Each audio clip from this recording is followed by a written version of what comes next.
Ini gimana nikah dua ini? Nggak mampu nikah dua.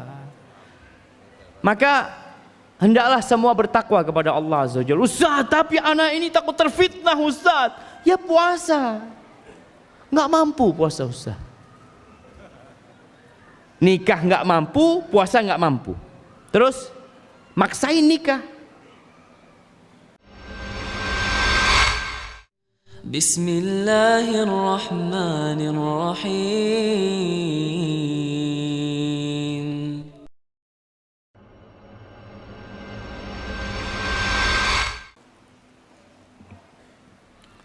Ustaz, saya mau tanya. Suami saya menikah lagi, tapi dari segi ilmu kurang, dan dari segi materi juga pas-pasan. Saya sebagai istri minta cerai, apakah saya berdosa? Dan kalau saya bertahan, suami juga tidak bisa menafkahin. Sedangkan untuk biaya sekolah satu putra saja suami saya masih keteteran. Mohon solusinya Ustaz. Suaminya hadir enggak ini jemaah? Jamaah rahimakumullah, menikah satu itu untuk yang mampu. Yang nggak mampu sama Nabi suruh puasa. Ini gimana nikah dua ini? Nggak mampu nikah dua. Maka hendaklah semua bertakwa kepada Allah Azza wa Jalla. Ustaz, tapi anak ini takut terfitnah Ustaz. Ya puasa. Nggak mampu puasa Ustaz. Nikah nggak mampu, puasa nggak mampu. Terus maksain nikah. Jangan-jangan engkau nanti pada hari kiamat akan bermasalah besar dengan hak-hak anakmu, hak-hak istrimu yang tidak engkau berikan. Seharusnya dia memberikan sekolah buat anaknya, akhirnya anaknya nanti nggak sekolah, atau ibunya terpaksa harus kerja nanti karena sayang sama anaknya. Nasihat anak kepada perempuan yang bertanya, yang pertama, engkau bersabar dan menyuruh suami berusaha lebih banyak lagi untuk tidak malas bekerja. Sampaikan kepada dia, engkau sudah punya 2 istri, maka engkau harus lebih semangat lagi. Engkau harus memberikan nafkah kepada istrimu yang pertama, yang kedua, dan anak-anakmu. Kalau engkau nggak mampu, ya engkau mundur. Tapi kalau kemudian nanti suaminya nggak mampu memberikan nafkah kepada istrinya, tapi sang suami tetap mempertahankan rumah tangganya, istri boleh nggak gugat cerai? Boleh, kalau hak-hak dia tidak dipenuhin sama suaminya. Bukan dia minta cerai karena poligami, bukan. Tapi karena suaminya tidak bertanggung jawab, atau karena suaminya tidak mampu memberikan nafkah. Itu boleh sang istri gugat cerai. Ingat, bukan karena poligaminya. Tolong ceritakan bagaimana Siti Khadijah menjadi seorang istri, dan bagaimana Rasulullah SAW menjadi seorang suami. Ini sampai Isya jemaah. Kalau cerita gini, ini sampai surat Isya. Yang jelas Khadijah, ya ucapan Siti ini lebih kepada Sayyidati, ya, penghormatan buat beliau. Istri Nabi SAW Khadijah radhiyallahu ta'ala anha, dia itu lebih tua dari Nabi SAW.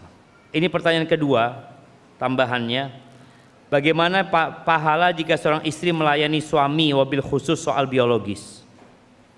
Siti Khadijah sudah umur 40 tahun ketika Nabi menikah. Tapi perempuan dulu itu nggak kayak perempuan sekarang. Umur 40 tahun Khadijah masih punya anak 6. Nikah sama Nabi bisa punya anak 6. Sekarang emak-emak umur 40 tahun, aduh nggak bisa sudah. Bahaya kata dokter. Iya, karena memang perempuan sekarang nggak semuanya ya, rata-rata nggak beraktivitas. Perempuan dulu nyuci pakai tangannya jemaah. Ada yang sampai dibanting-banting jemaah. Sekarang perempuan tinggal pencet. Makanya kalau ke laboratorium yang sehat itu jari telunjuk sama jempolnya jemaah. Oh, masya Allah sehat semuanya jemaah. Karena yang bergerak cuma ini jemaah. Ada lagi perempuan sekarang nggak mencet, tahu-tahu baju sudah setrikaan semuanya. Pembantu semuanya sudah. Nggak ada, semuanya tahu-tahu dari setrika semua. Perempuan dulu mau masak itu ya, dengan kayunya ya seperti itu. Ambil air mereka. Mungkin setelah pakai kayu yang pakai sumbu. Anak ingat waktu SD itu, kalau ibu anak memasak, Syafiq hidupin kompor. Pakai yang apa? Enggak, pakai yang sumbu itu, dihidupin baru satu-satu jemaah, diputerin ya. Sekarang nggak ada. Yes. Maka akhirnya orang-orang sekarang banyak lemah. Khadijah bagaimana melayani Nabi SAW, subhanallah. Dia yang lebih kaya, dia yang lebih banyak hartanya, tapi tetap dia memuliakan suaminya. Karena ingat para istri, walaupun engkau lebih banyak uangnya, pemimpin di rumah tetap suami. Maka jadilah suami yang tanggung jawab. Dan rumah tangga Nabi sama Khadijah ini jangan ditanya sudah. Makanya perlu bicara yang panjang tentang rumah tangga keduanya. Tapi yang jelas Khadijah sosok yang sangat menghormati Nabi Muhammad SAW. Dan Nabi kita Muhammad SAW adalah sosok yang sangat mencintai Khadijah dan menghargai Khadijah.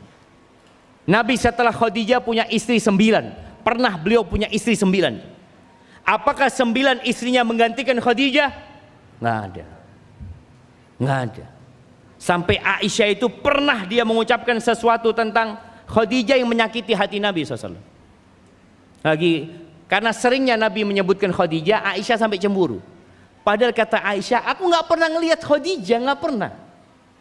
Tapi kalau sudah nyebut kebaikan Khadijah, cemburu Aisyah ini.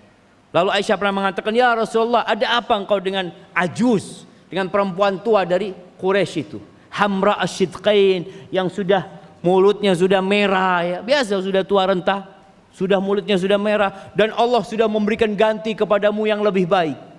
Maksudnya Aisyah. Apa kata Nabi SAW? La wallahi, enggak. Allah enggak menggantikan kepada aku yang lebih baik dari Khadijah. Lalu Nabi sebutkan kebaikan-kebaikan Khadijah kepada Aisyah. Itu Aisyah mengatakan, marahnya Nabi itu hampir 1 bulan. Besok lagi tanya, Aisyah, apa katamu tentang Khadijah? Diam Aisyah sudah. Supaya tahu pengorbanan Khadijah membela agama ini. Ketika Nabi didustakan oleh kaumnya, siapa yang mempercayai Nabi SAW? Khadijah. Ketika orang-orang berusaha untuk membahayakan kehidupan Nabi, siapa yang melindungi Nabi SAW dengan harta dan tubuhnya? Khadijah radhiyallahu ta'ala anha.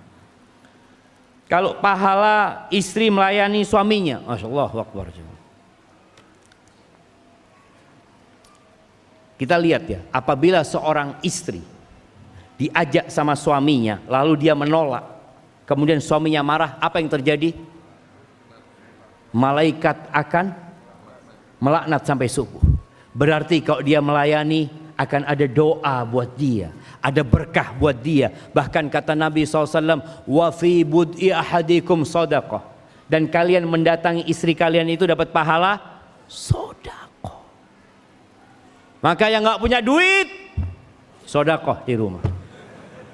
Nah, jadi istri pun ngelihat, ya bismillah sedekah. Selain dia menjaga kehormatan suaminya, membahagiakan suaminya, dia akan mendapatkan pahala di sisi Allah Azza wa Jalla.